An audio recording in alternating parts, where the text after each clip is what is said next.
Well, Mr. Andy Hall, welcome to the Refinery Podcast. We're switching seats today because I'm going to be asking you questions today, but normally you're the one asking me questions, and that is because you are my coach, and I'm very proud to say that I brag about you being my coach to just about everyone I meet because you're an amazing coach, and I appreciate you dearly. And not only are you an excellent coach and been that for me for a couple of years now, I consider you a friend as well. And so, thank you, Rick. I'm really excited to be with you today, and thank you for the opportunity. I know you're doing this all the time with lots of esteemed guests, so I'm just such a privilege for me to join that list and maybe add some value to your listeners. So thanks for having me. Really appreciate it. I appreciate that. There have been some high caliber people on here, and you're one of them. So looking forward to getting into the conversation. And so, as I've already said, you are my coach. And I would say, as a coach myself, one of the things I say about you is you are a coach's coach. And what I mean by that, or a peer coach, what I mean by that is almost everything that comes out of your mouth is a question. And so, which is excellent. It's a good model for me as a coach. But I'd like to actually start. You weren't always a coach. You had a pre-coaching life and pre-coaching days. Yes. And what I'm curious about is whatever you want to share about that time. I'm really interested in what was it that was that pivot for you that you got. You had some experience. You became aware of coaching. And I'm really curious about that moment when you said, "That's it. That's what I'm doing." Okay. Yeah. Well, thank you for that opportunity. And as I said before you hit the live button, I've got to be cognizant that I'm 61 years old, and I had 30 years of corporate career before coming into the professional coaching space, which will be 14 years ago now, Rick, this year. But 30 years, I man and boy, I started working in a shop back in England, in the UK, company called W.H. Smith. And I had a pretty much failed education. I really hated school, unless it was sport. If I was kicking a football or a soccer ball around, as I would call it, or throwing a cricket bat or something like that around back in England, I was happy. But in the classroom, I was not a good student. So I didn't know what to do, and I didn't go to college, as you guys would call it. So I fell into what's called retailing, and I stayed with that first company 22 years. Who would do that today, right? 22 years. Right. And that company was so good to me. They brought me to the United States back in 2001 as an opportunity to be a regional vice president for them in their international business at the time. So they gave me such a huge opportunity, such a grounding in management skills, if I could use that term. Sure. I could only imagine, by the way, that just the fact that they gave you the opportunity to travel expanded your horizons as well, in addition to all the training and everything, right? I mean, that was a game changer for me, just that experience. How do you lead from 20 odd years experience of working in your own country, and then arriving in this beautiful country of yours, which I love and adore. It was my starting point for being in the United States, and then start to work and lead with leaders that have a different culture and a different way of being. And right. You're from the South, and I went and started working in Atlanta in Georgia. Yeah.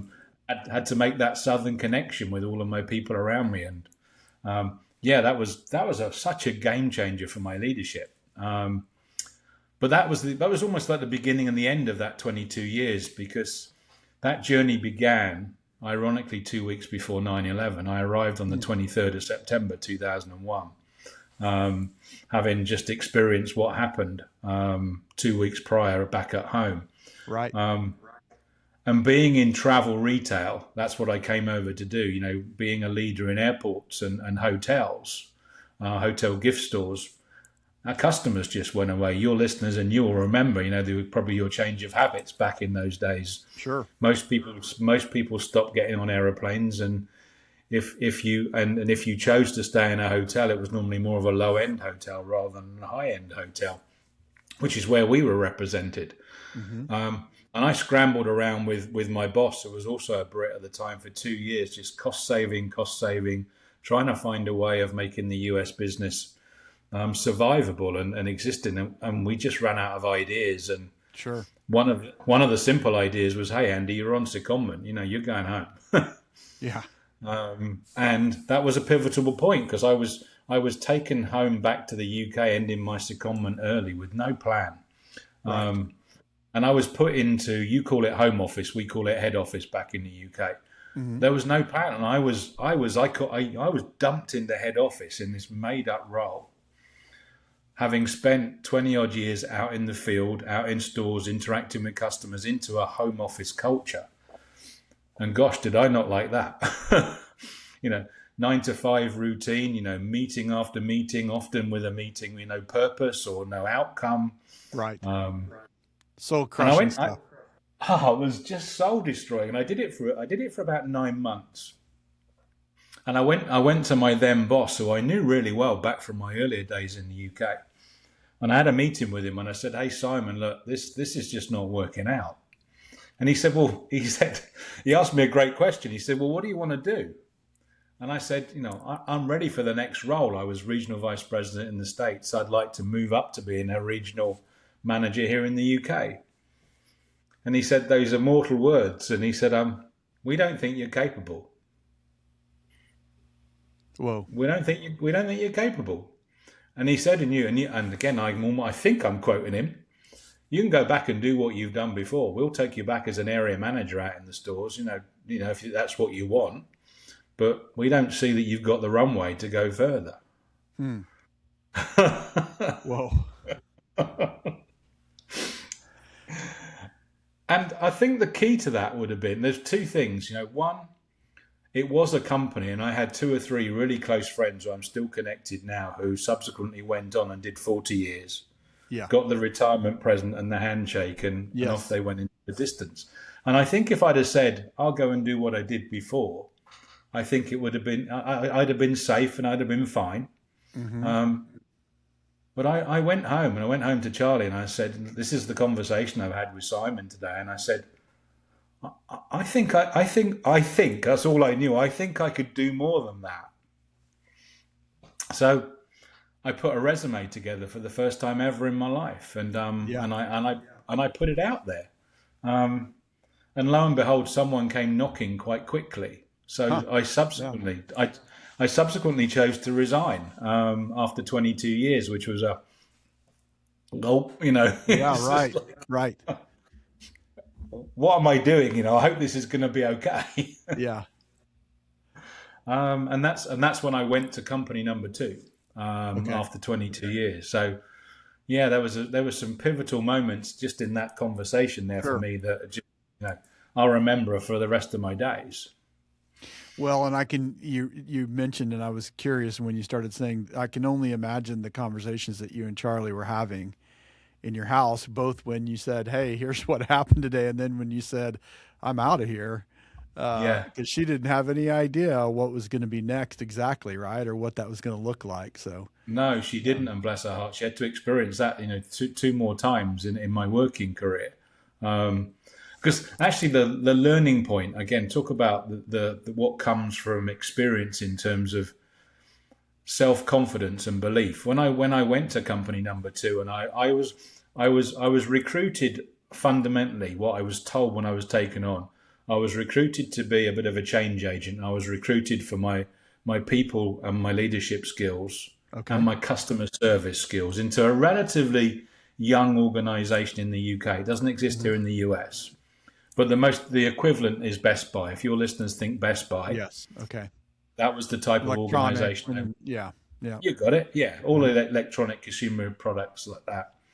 And I stayed there 7 years, and I had an absolute ball.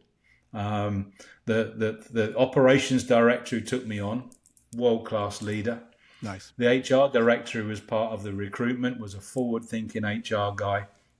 That's almost like an oxymoron, by the way, what you just said. Forward-thinking HR person.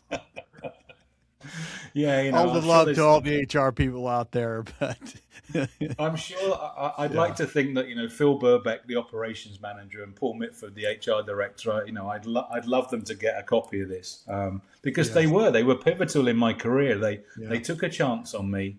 And all I did, Rick, was I took those learned skills from 22 years, and I took them with me. And all of a sudden, people were saying, "This works. This works. I'm making a difference, and I'm making an impact." And what came for that for me was confidence, because I didn't leave with the belief I was going to be successful.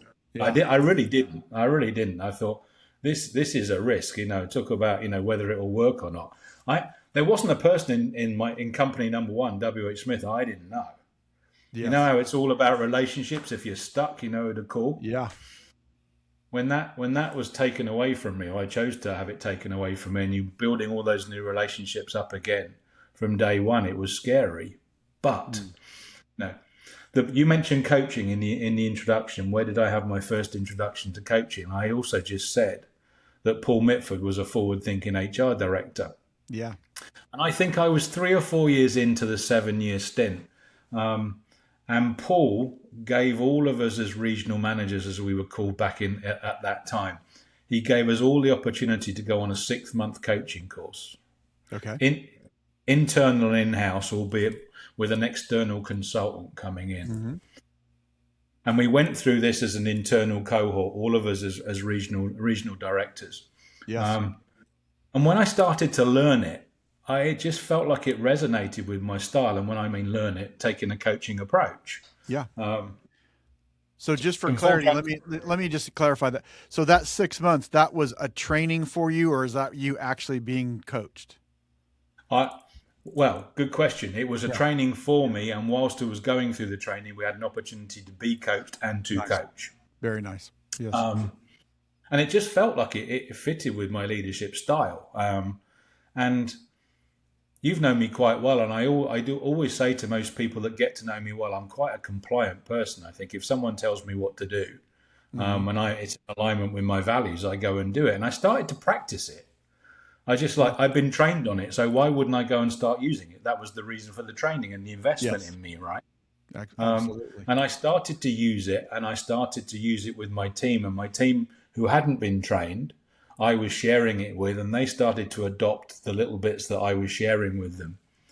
And lo and behold, our results just transformed. It's amazing. They really did go from good to great to steal the line. There were 7 regions at the time, and our region 3, I remember it very well, was just started to outperform by 4 or 5 or 6 points the rest of the regions. Phil sat me down one day, the ops director in the one-to-one, and he said, "What are you doing?" And it was like, who are you talking to, Phil? He said, "What do you mean, what are you doing?" He said, I don't understand the question. He said, "What are you doing to get the results that you're getting?" I said, "Well, what you told me to do." Right. I just used the training. I'm just using what you and Paul have shared with me. Right. And all jokes aside, that was the pivotal point, I think, for me to when I didn't see it then, but I see it now as probably the pivotal point in my career. That really started where coaching started to have an impact on me. Yeah. And I would call myself at the time, probably the amateur coach, because it wasn't a certification, it wasn't an accreditation, it was just a training program called Leader as a Coach, by the way. Yeah. What a great title. Yeah, I know. I really enjoyed it. I really liked it. And it started to make a difference. And I only left that organization. When we had a change of leadership at Phil's level. Mm-hmm. Phil left. He got promoted further up the chain to a different part of the organization. And we had a new ops director come in from supermarket retailing, grocery retailing, as you would call it, I think, over here. And style and approach was just...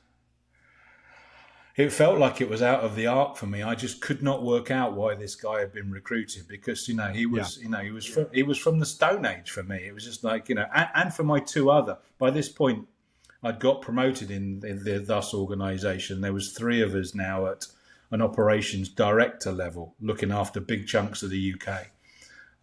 So 3 of us reporting into this guy. And his style and approach, as I say, was so different. And all 3 of us really battled with the style and approach. Yeah.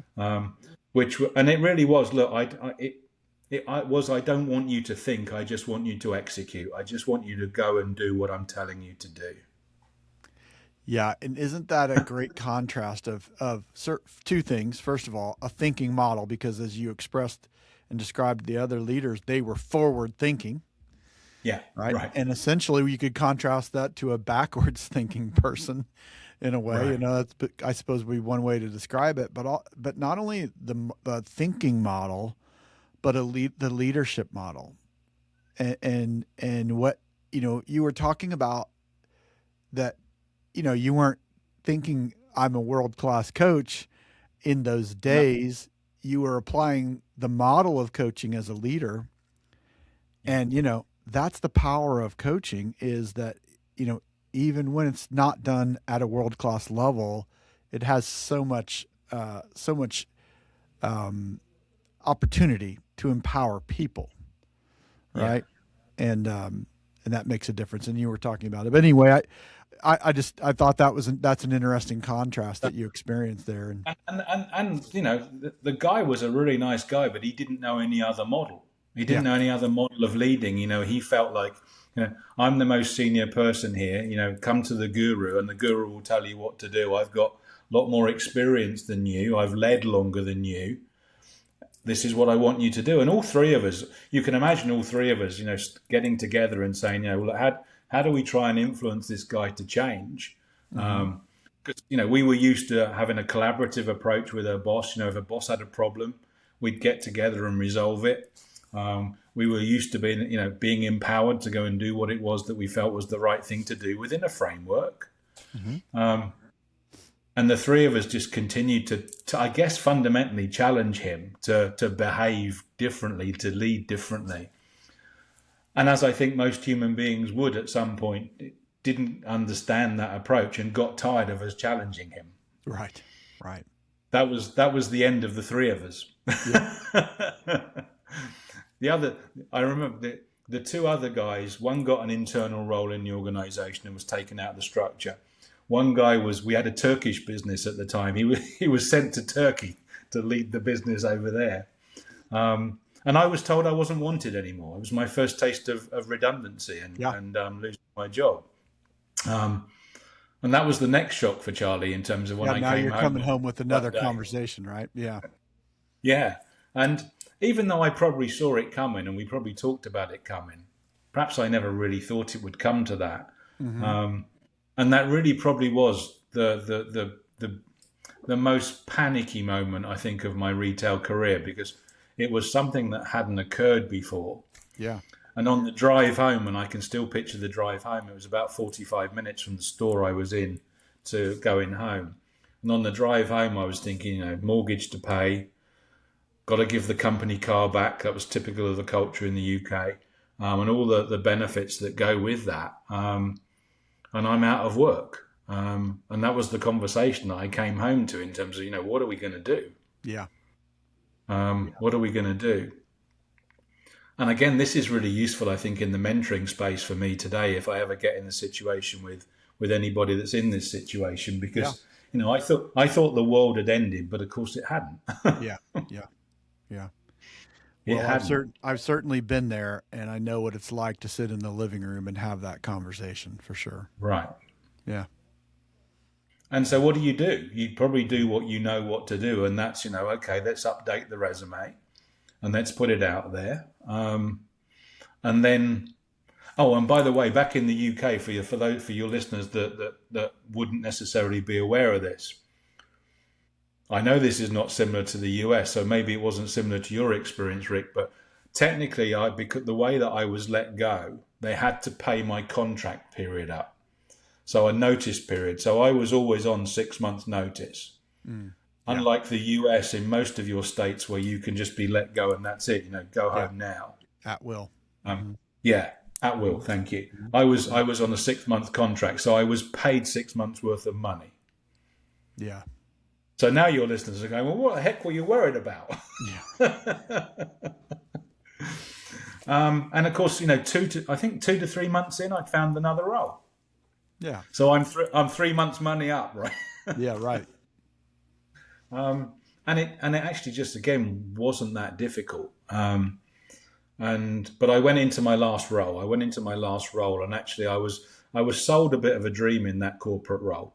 And the dream just really didn't work out. I went into an industry that was similar to retail, but not that similar. It had shops, but I was square peg in a round hole. And even though I was at a senior role for the time I was there, I had many different bosses during the course of the time. And after 3 years, the new boss came in, and it was a similar story to the one that I've just told you about previously, in terms of different styles, different values, and I was let go again.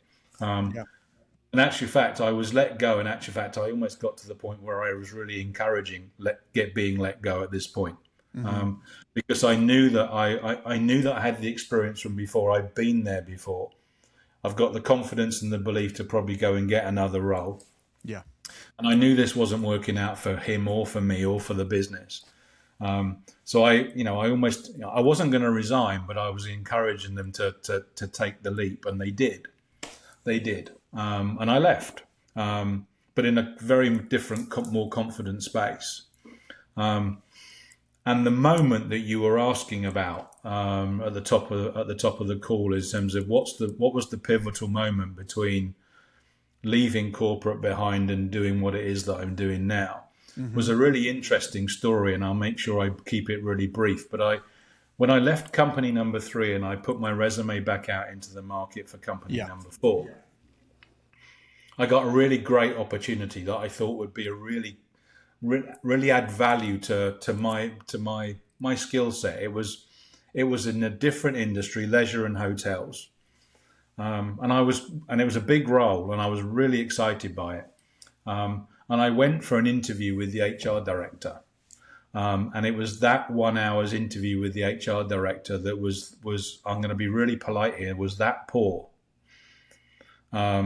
It was that shocking of an interview for such a senior role, that when I walked out of the hotel that we had the interview in, I picked up the phone and I called Charlie. It was between hotel reception and the parking lot, trying to make sure I get my Americanisms right.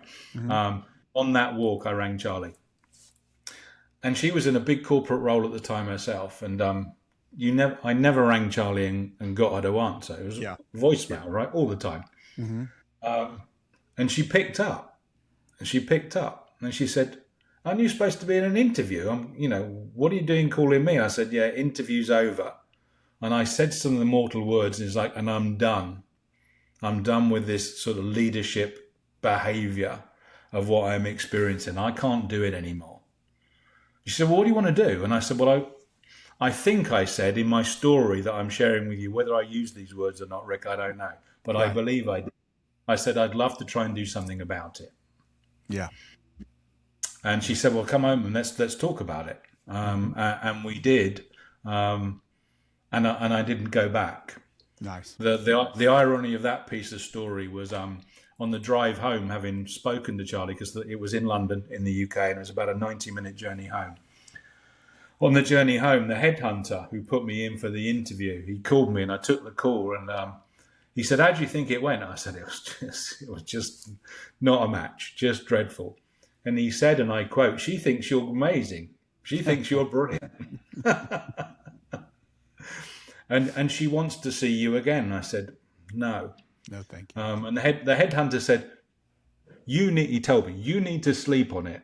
You need to sleep on it. And I'll call you in the morning when I'm sure you would have changed your mind." I said, "I won't have done. Please don't call."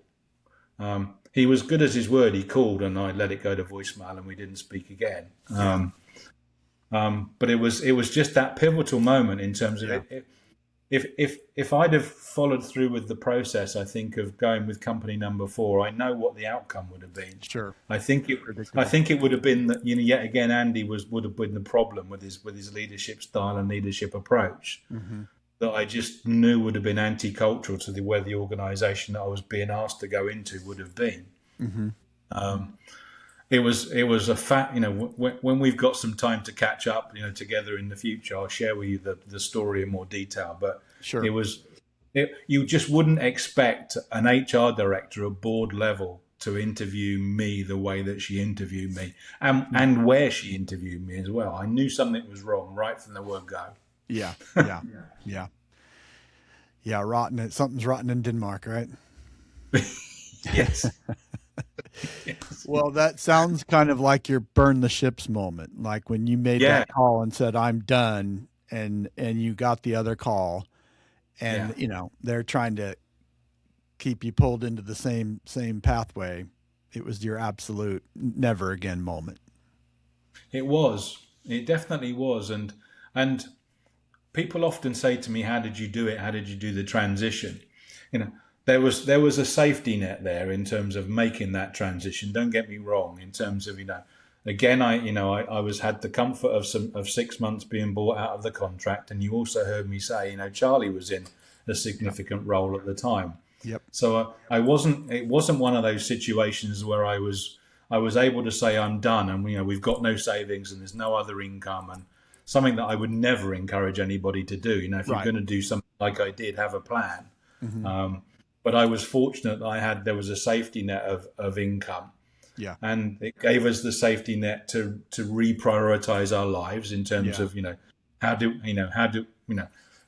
let's, it sounds like hardship, right? Lessen the vacations, lessen the eating out, because there's only me and Charlie, no children. Yes. So all we had to do was reorganize our life around the income that we had to allow me to go and make this change. Yeah. And it was also the idea, though, that what you were trading was the status quo for significance, right? You're trading just the way things are, and the same way where you could have been like the other people who rode out their 40 years and stayed with the status quo, and it's okay. But something inside of you, besides the obvious of probably the things you're going to tell me later about the interview, but besides those, it's that concept is, I want to change this, right? I want to do something about this. Yeah. And there have been moments in the last 14 years where I've looked at Anthony and I've looked at Kevin after they've taken their 40 years and lots of share options, and I watch what they're doing with their 2 or 3 homes, various points of Europe, and I've gone, I wonder what if. But it's just like that just wouldn't have been me. It wouldn't have been me. Yes, because I can't imagine retiring.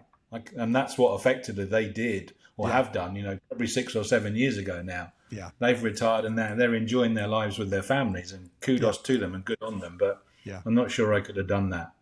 It wouldn't be for me. No. No. Yeah. So, that was really, let me ask you this. When you were at that moment of, I want to do something about this, was it in your mind that you were going to start a coaching practice, or what were you thinking that might look like in that initial moments? There was no doubt about it. Coaching was in the equation. I was aware enough that I could go and get accredited in coaching. I was aware of that because I'd seen people around me do that. Mm-hmm. So, I knew that was an option for me. And when we sat down and started to build a plan of how we would do things, I went down the accreditation coaching route. I learned a big lesson there about decisions actually during that process, because I don't know how many people I consulted with about, hey, look, I've got all this experience as a leader. What should I do in terms of coaching accreditation? Should I go and get accredited or shouldn't I? Mm-hmm. And guess what? 50% of the people said, no, don't bother with that. And 50% of the people said, you should do that. Yes. And then it's like, so what do you do? It's like, I've got to make a decision. Yeah. And I remember, I think it perhaps speaks to who I am and, the some of my values and wanted to try and take risk out of the equation in terms of, no, I want to go and get accredited. I want to be able to say that when I find myself in a coaching situation, that I have been through a proper accredited world-class training. Yes. But if nothing else, for my own confidence on my own ability, but also for individuals that were subsequently, looking for the badge or looking for the certificate, if that's what they were looking for, that would give me more opportunities in the coaching space. Yes. So that was definitely that was step one. And then as I started to work through step one and go through the accreditation, I realized I think it was going to be more than coaching for me. It was going to be about leadership, and how coaching and leadership, dovetail together. And I started to envisage, I think, what it was that I'd want to do. And I could start to see myself facilitating leadership as well as teaching coaching. Yes. And then this moment hit me, which I think is really where our paths inadvertently at the time started to come together, although we didn't know it. And I came across through this journey of discovery, I came across the John Maxwell team. Yes. And when I realized what the John Maxwell team was offering, and as I interpreted it at the time, it was like, you can get licensed to take John's content of half a dozen of his books. And you can go and teach that and facilitate that. And for me, with where my head was then at that moment in time, I was like, that is just brilliant, because I'm talking to a world-class writer here. There was never going to be a point where Andy was going to sit down and write his own content. There was just, it was just never going to happen. In my mind, it was like, don't have the ability, don't have the inclination, don't have the time. That's not me. And then when I discovered it had a coaching arm to it as well, there was a coaching faculty as part. It's like, okay, how do I find out about it, and how do you sign me up? Yeah, absolutely. Yeah. That sounds quite familiar. I get that, and I could see why. Yeah. And that's, again, really started the next part of my journey, I think, to the United States, because from 2014 through to probably about 3 years ago, I was back and forth twice a year, from the UK to Orlando, coming across for the twice a year events. And I was originally coming for the certification and for the content and how that content evolved. But there's no doubt about it, I stayed for the camaraderie and the people. Yeah. Yeah. And I think that's a key part of your story and mine too. And I think the word that is really key there is proximity. Because one thing that certainly has been a major factor in your journey is the proximity. And of course, you mentioned the camaraderie piece. So that's sort of like fellow sojourners, right? The people that are in that, and like-minded people who have similar ambitions, and whatever their background and whatever their intention of the application of all of this, they all are very clearly wanting to do good in the world. So you cannot help but be positively influenced by being around people like that. But I think for you, it's been also then getting closer into the sort of the epicenter of it, right? Yeah, for sure. I think the starting point in terms of staying for the people, the first point was for me is that there was another big leadership lesson, I think, in terms of when I left corporate for the last time, I had the awareness at the time that actually all the friends, all the ex-colleagues, all the people that worked with me, for me, around me, would help me on this next stage of the career. They would stay in touch. Yeah. And there was a real sort of mourning period for me in terms of where have all these people gone? Yeah. I'm reaching out to them, via LinkedIn and text and whatever it was at the time. It's like crickets. Yeah. Crickets. Yeah. And then I started to work it out, I guess, why was I so popular at the time? Because I guess maybe I was important to a lot of people in terms of facilitating their career progress. Yeah. But now the king is dead, long live the king, we've got ourselves to look after or find someone else to facilitate. So I needed that.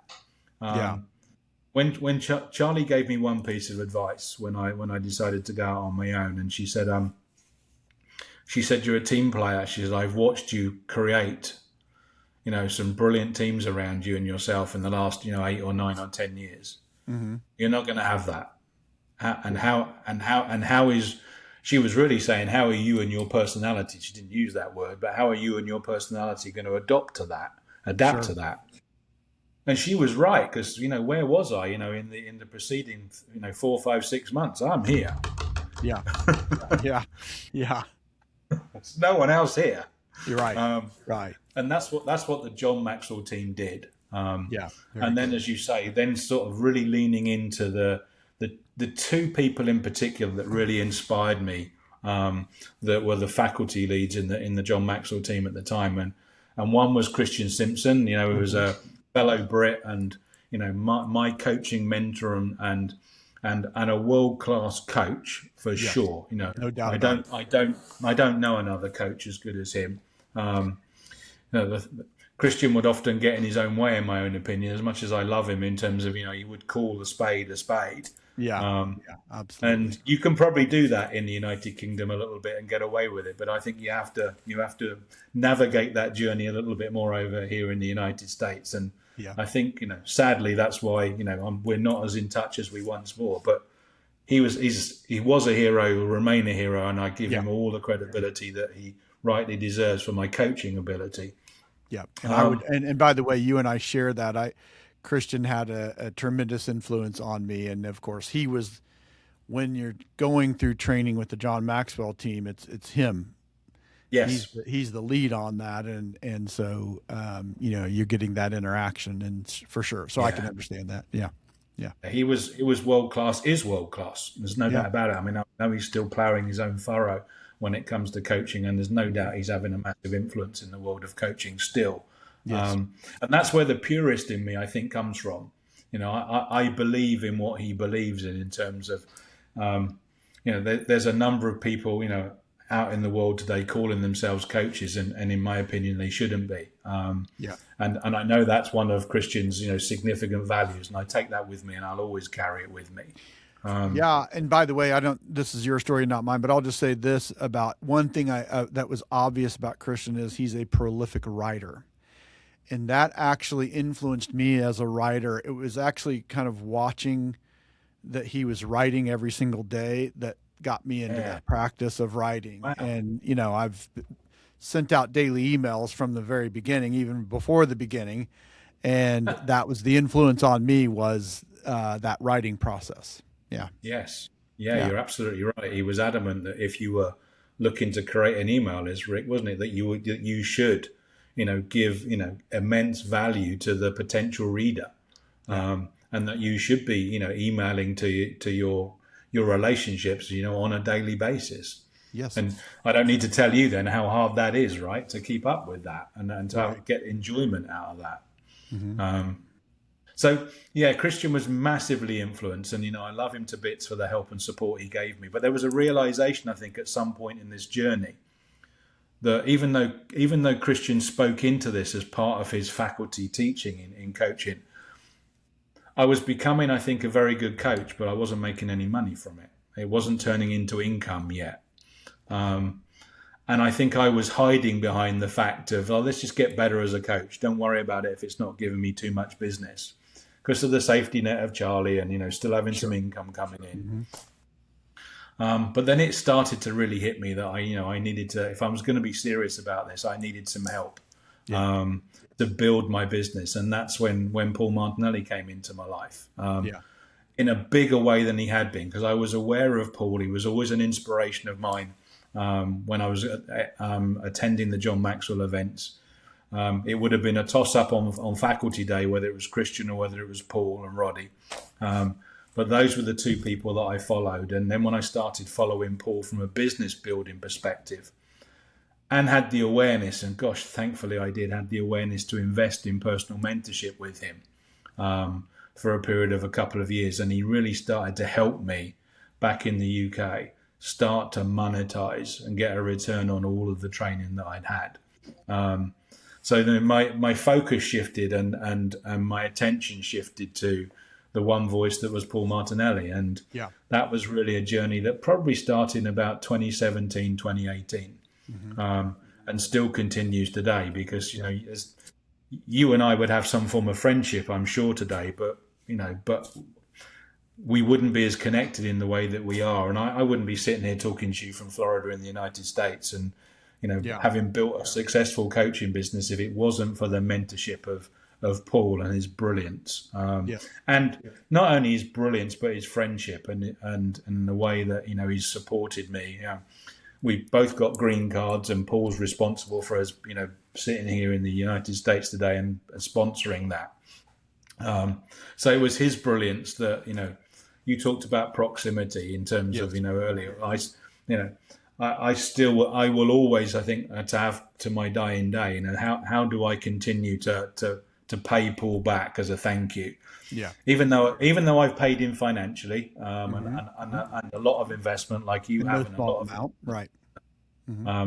But it's more than that for me. It's more than that in terms of, how do I support him as much as I can, as a recognition of what he's done for me and how he's got me to where I've got to. Yes. Yeah.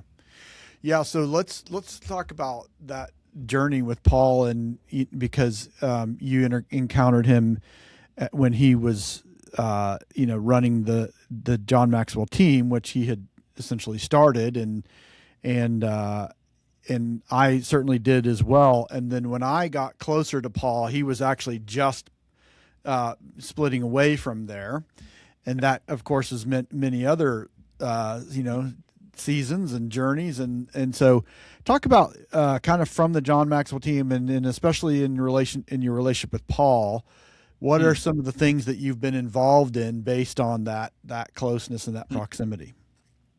Yeah, that's a great question, Rick, and I'd forgotten about this, but your question, has just triggered a reminder of the I think a pivotal point, because I think from about 2018 or 2019 into 2020, I was investing in Paul, and I think I would call myself, I was becoming a pest. People would use a better word, and they probably say they were being really intentional about how could I influence Paul to do more for him? How could I get more involved in his world? And I think that was probably one of the challenges that Paul was laying down at the time, was like, I hear you, but I need to keep hearing you. Many people drop me an email, many people drop me a text and say they want to. But then, and I say, I haven't got anything yet, and then I don't hear from them again. And so I did. I was really intentional with, reaching out to Paul, staying connected, doing whatever it was that I could to help and support. And an example of that was he came to Europe to speak. There was probably about 20 or 30 active John Maxwell team members in Europe, some in the UK and some in continental Europe. And we'd get together, we'd hang out together a couple of times a year. And one of the conversations would be, we need to get Paul and some of the American faculty, they need to come over here and spend some time over here. Despite the fact that 95% of the team was in the United States, we'd complain that no one would come over, right? So Paul got hired to come to Brussels in Belgium to speak by a John Maxwell team member. And as a result of that, he took the opportunity to do two other things. He did a empowered living event in Italy, in Rome, with one of the empowered living members. And at the same time, he launched John Maxwell Francais, John Maxwell Team Francais in Paris, in France, all within the same 2-week period. So when he was coming to Brussels, it's like, hey, look, come on, we've always been saying, it's a hop, skip and a jump, Rick. It's a train ride from London to Brussels. You'll know that. Well, guess how many people went? Just me. Well, actually, that's not true. Charlie came with me to Brussels. Yeah. Mm-hmm. So we watched Paul speak, and we went and hung out with him, and I was there. What help can I give you? Can I get you a coffee? All that type of stuff. Then I just got on a plane or a train to Rome, and I got on a plane or a train to Paris before I came home. And every time Paul would come down for breakfast, hi, what can I do? Remember me? Remember me? Yeah. And true to his word, Paul said, if you stay close to the fire, I'll find something for you to do that you can help me with. And yeah. COVID happened, of course, in March 2020. The world closed down. And one of the things that Paul and Roddy chose to do at the time was use the empowered living community that he'd invested in at the time. He used that platform, which predominantly exists on Facebook. He used that platform to create some community and camaraderie amongst the 20-odd thousand engaged people at the time on Facebook, and bring them together at a time when none of us could leave our homes. For most of us at that time, wherever we were in the world, we were confined to some sort of restriction to going out and doing things. So Paul and Roddy had this idea of building this online community. And one of the things that he asked me to do through a team member of his, not even directly, indirectly, he asked me to help do that piece of work and asked me to find a group of volunteers that would help him do that, which we subsequently called Team Ambassadors. And that was really the start of that journey. I created the Team Ambassadors in the Empowered Living. We created that team. We created responsibilities. We created things for them to do and take responsibility for. And that really was the beginning. That really was the beginning of doing something significant for Paul. And subsequently, again, I think that there's no doubt about it. That's what created proximity, for sure. And then once we were freed up to travel, Paul started to create some Empowered Living events. And actually, the first Christmas party that he put on at his new home, I still couldn't go to. I was invited to, but we were still in lockdown, whereas, the United States had freed you up a little bit more. So he had the first Christmas party at his home that many people were invited to that I couldn't go to. But then subsequently after that, he's asked me to play a big role in the Empowered Living community. And then through his personal one-to-one coaching and mentoring, he challenged me to take my expertise of coaching to the next level. And for those that, I know you have, Rick, but for those listening that have been mentored by Paul and coached by Paul, one of the things that he'll tell a number of us is, we've got to create some form of product offering. Yeah. And I'd ask him what that means for coaching, and he said, well, that's, creating a digital product. And I went, let me rewind 20 minutes ago, right? Rick is like, I ain't writing any content. I don't do that. I don't do that. And like, it was like, no, Paul, you've got the wrong guy. And I actually said, no, that's just not me. I'm not. And he went, okay, as you wish. Yeah. And every 2 or 3 months, the subject would come up. And of course, then there was the partnership with Dr. Robert Cialdini. Yeah. So that when that partnership started to was created, Paul Paul decided that there needed to be a coaching faculty in that. So he asked me if I would head it up and if I would lead it. And of course I went, yeah, absolutely, I'd love to. And then he said, and remember, you can take this faculty role, but remember what you've got to do as a result of it. There needs to be a product offering. It's like, and again, if you were Charlie, she went through, probably a 4 or 6 week period of me going, I'm not doing this, I can't do this, I'm not capable, it's not me. As much as I want to do it, no.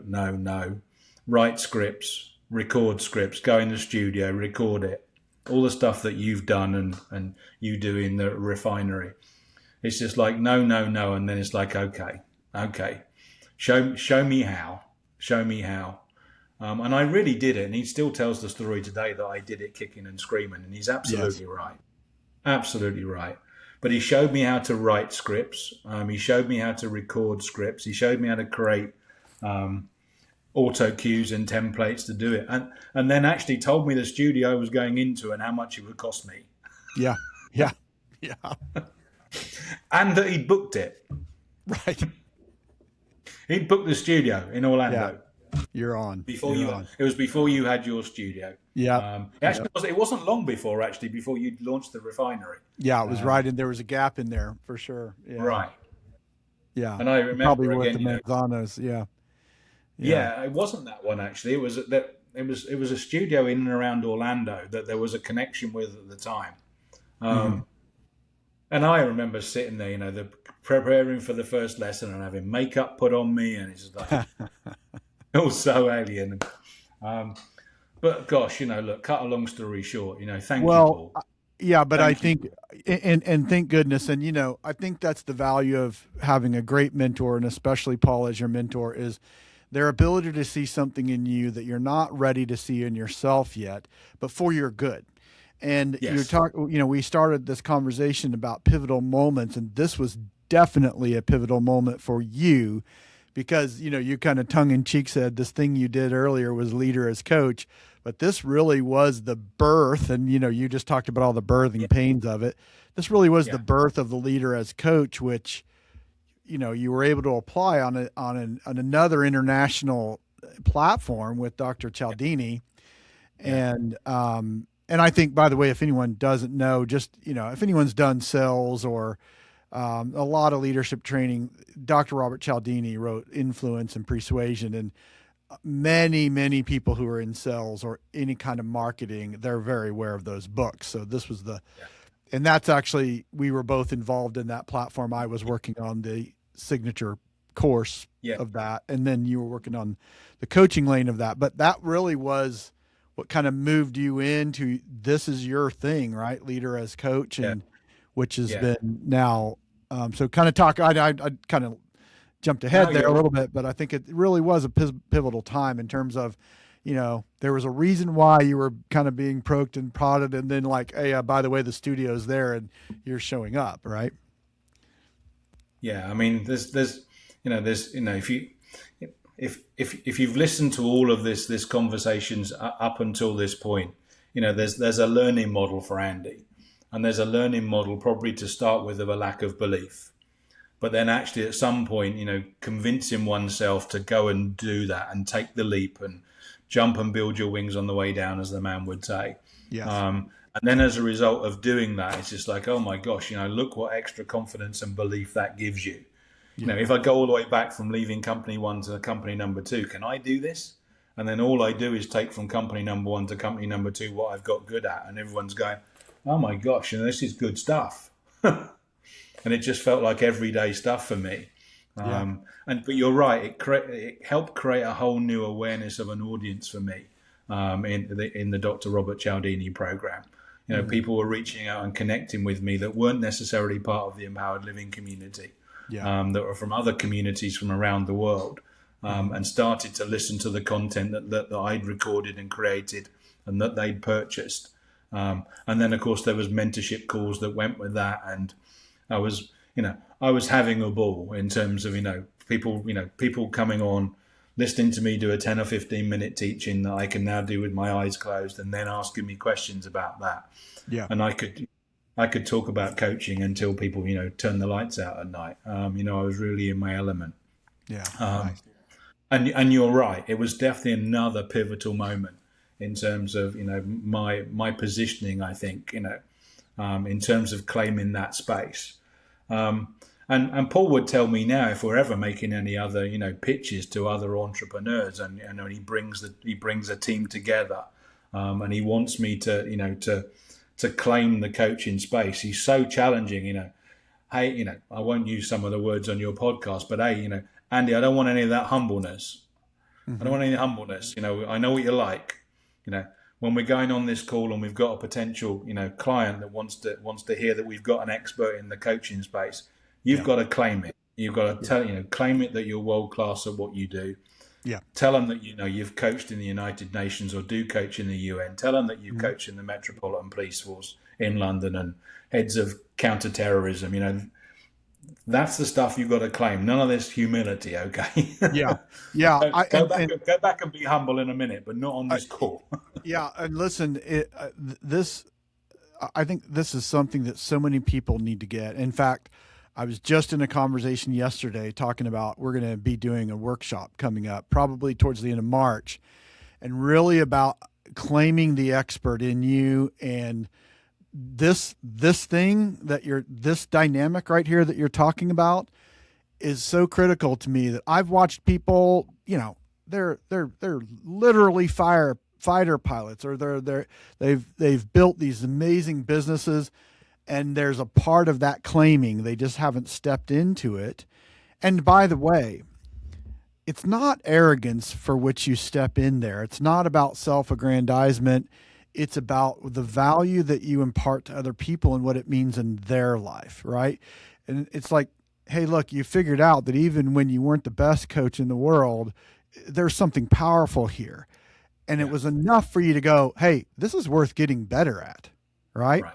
And all the time and experience and everything that you've put into it in your story. And that matters that matters to the people that you're in the room with and that are on their own journey, right? So I don't want to leave that part out of this, and that part behind it is so critical. One of the things that I did was I actually kind of developed a sort of a systematic way to start drawing that out, and because it matters. It was a piece that I saw that, like, this is, even when there's all these great frameworks, this part, if we don't get this part right. And by the way, I'm just going to say this. Here's why I believe that, because a lot of what we're doing is, when you talked about positioning, well, what you're positioning, and Paul's bringing you on that call, you're positioning value, right? And the right value to the right people at the right time in the right place, that is going to move them where they want to go. And the first place that value has to be positioned is inside of you. Yes. Right? Inside of you, because only you can transfer that energy to other people, right? Yeah. Yeah. So anyway, I know that was no, and as Paul says, and to not do that, Paul has said this a lot in the last 6 months to me. To not do that, Paul says, humility is a sin. It's just like, whoa. Yeah. That challenges my thinking in terms of, yeah. It's just like light under a bushel, right? Yeah. I thought it was good to be humble, right? Yeah. And at the right times, it is, right? But at the wrong time, it's the wrong thing to do. Yeah, for sure. Yeah, and that's what's created the latest opportunity. And you touched on it again at the top of the call with Paul and Ed Rush launching the God Talk certification. Yes. And they want, and they've already stated, and we've already started doing the work on a coaching lane to that. Nice. And guess what? That's relatively easy for me to do this time around because I've done it, right? Yeah. Isn't that interesting? Yeah. Yeah, and because I can utilize all the content that I created for the previous certification. Isn't that great? Yeah. Don't I feel good about that? Yeah, and you've been able to train a lot of people in this leader as coach model too along the way. So it's not like you just took some time in the studio and applied it over here. It's the experience with it and the interaction and helping people get this and take it to apply it in their company, in their entrepreneurial business, in their own life, right? Yeah.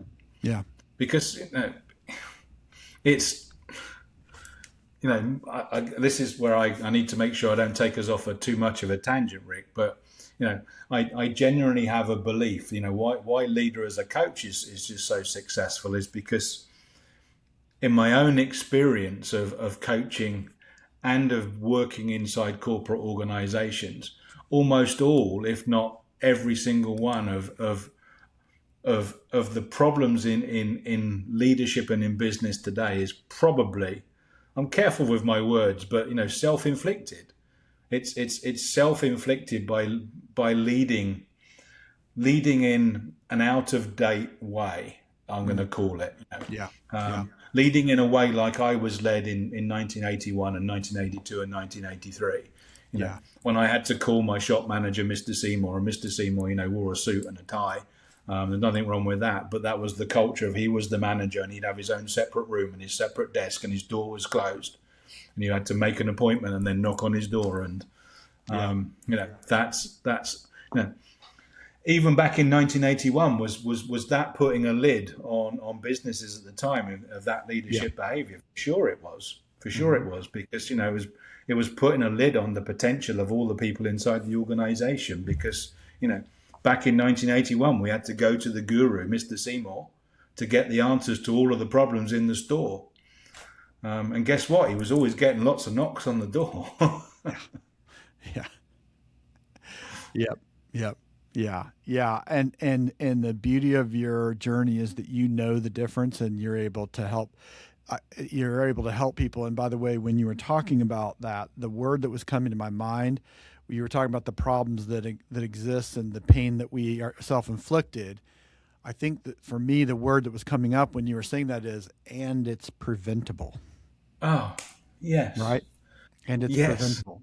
And this model gives people the tools to prevent all that, not only save themselves the pain, but another great word you used was the potential. But it is, listen, you know, all of us have an ego, and all of us want praise and recognition, and we all want that, right? But if we have allowed ourselves to empower other people, we will learn that there is nothing better than seeing someone else press into their potential and seeing them and being a part of that journey with them. That is, it's worth gold, right? It is,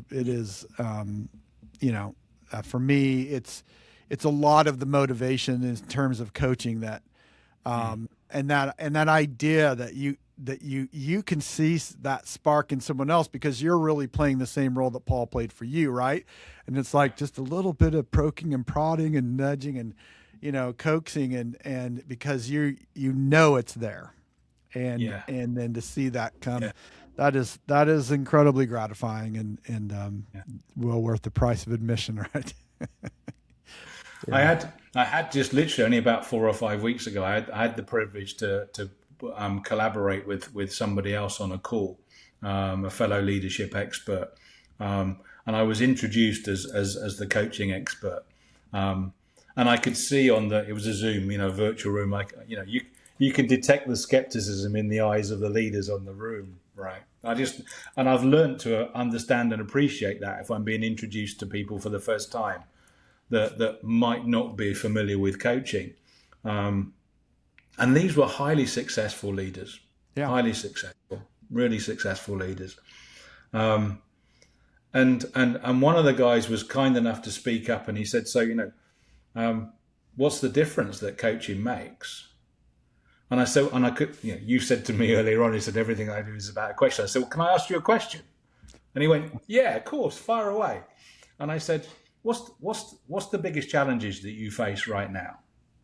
And he went, "Oh." He said, "How long you got?" And I said, I said, "I'm sure I'll be allowed 5 minutes." So I said, "Tell me about problem number one." And the first words that came out of his mouth were targets. And I said, "I think I know what you mean by targets, but explain to me what you mean by targets." He said, "Our sales targets, of course, right?" I said, "Well, what's the problem with that?" He said, "We're not meeting what my expectations are." I went, "Okay, I get that." So I said, "What's the second biggest problem that you've got?" He said, "People." I said, "Well, what's the problem with people?" He said, "They keep leaving." I said, "Give me an example of, people keep leaving." He said, "Well, you wouldn't believe how much time me and my team spend in recruiting people, training people. And after they've stayed here a few weeks and they leave." I said, "What's the number at the moment in time?" He went, 60 or 70%.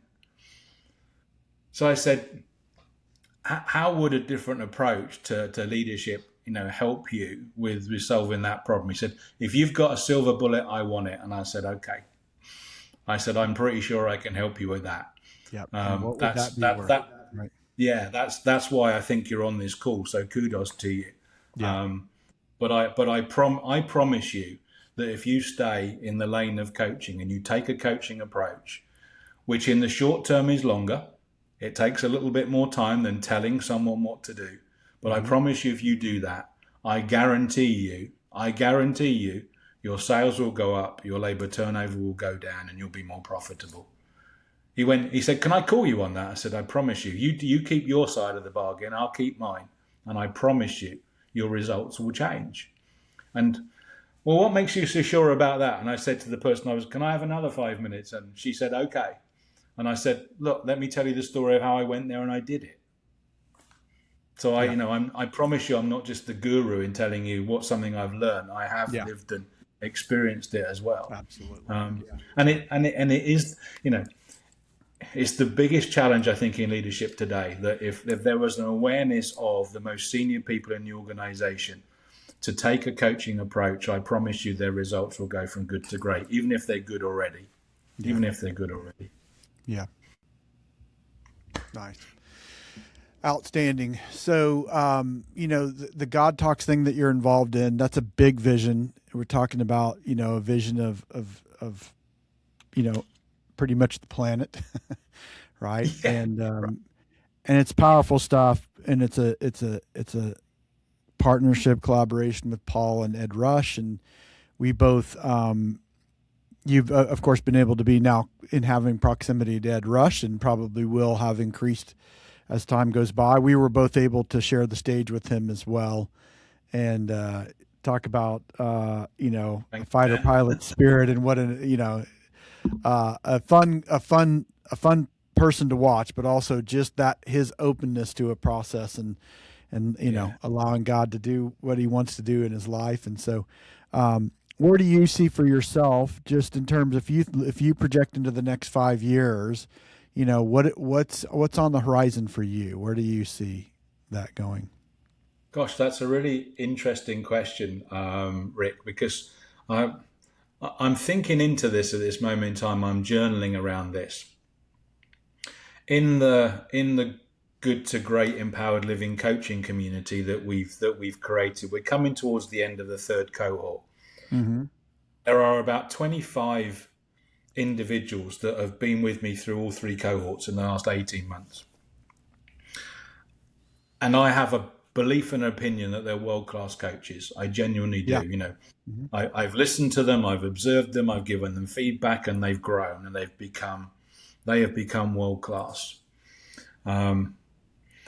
We don't know whether there's going to be a 4th cohort, and in my mind, I'm journaling around this. How do I, as a starting point, how do I create something of such significance in my world that will solve this leadership challenge, that will give me where I can create leader as a coach opportunities, that if it's bought into at the top level is a 6-month piece of work.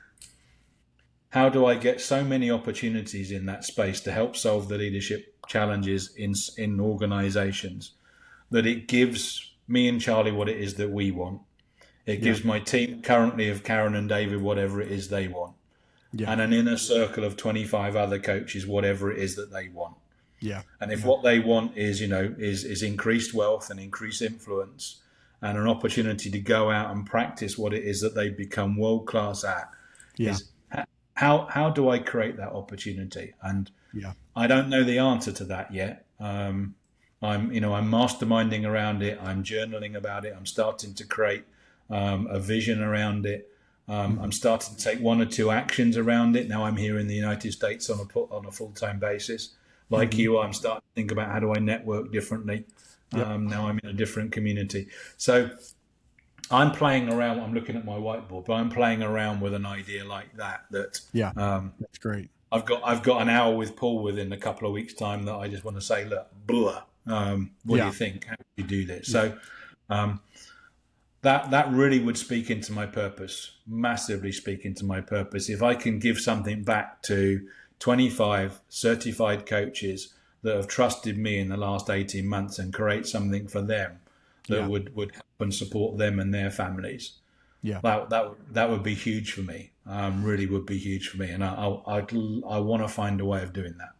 Nice. Well, one thing that we know for sure is that the need is there. The need is there, and it's the journey of matching that need in the right places and letting it do what it does in those places, and then the next one and the next one and the next one, right? Because the power is beyond a person, right? The power of this is not dependent on a person. The power is in the process. The power is in the order of it, the structure of it, and and anyone who's willing to apply that for other people's good. Yeah, that's where the power is, right? The power, and really, look, let's be clear. The real power is in people and what God does in their life, right? Yeah. Amen. Yeah. Absolutely. That's great. Yeah. Excellent. Well, any one other thought that you want to share as we sign off here on this episode? Any other thought that you want to share? I think the thought I would leave people with is if you've started out down the coaching journey and it speaks into you and you're starting to see the impact that it can have on the people around you in your relationships at home and in the workplace, continue with it, stick with it. If it how does it become an all-consuming passion and burning desire for you? And even if you're just curious, if one of your your listeners are listening to this and and they're in the corporate space, how can they take a coaching approach to what it is that they do in the corporate space right now. How can they make a difference? How can they tap into the potential of the people that they're surrounded by at work? And if they're curious, to make a career out of coaching and leadership, it can be done. Yeah. It can be done. Like I said earlier, it absolutely, like any significant change like that, would need a plan. Mm-hmm. Don't be those people that used to come on a Paul Martinelli mentorship call in the John Maxwell team and said, "I've just been to an event, you've motivated me and inspired me, and I'm going to quit my job." And he would say, have you got people that you're responsible to? Yes. Have you got savings? No. Have you got? Then don't. Yeah. I remember the advice really well. But if you've got that passion to do it, then actually, how do you create a plan? And because it's an exciting and rewarding opportunity in terms of facilitating a need that has been there for hundreds of years, and I guarantee it, sadly, it will be there long after I've gone. The leadership problem that is currently out in the corporate space today, and in small and medium-sized businesses, it will always be there. So there'll always be a requirement for world-class coaches, for sure, to help leaders make a difference. Completely agree. Well, I appreciate you as a friend, first of all, and certainly as my coach, and I certainly thank you for your time here, and look forward to many more conversations ahead. It's been my pleasure, Rick. Thank you ever so much for the opportunity. I've loved spending my time with you and your listeners today. Thank you so much. All right. Bye for now.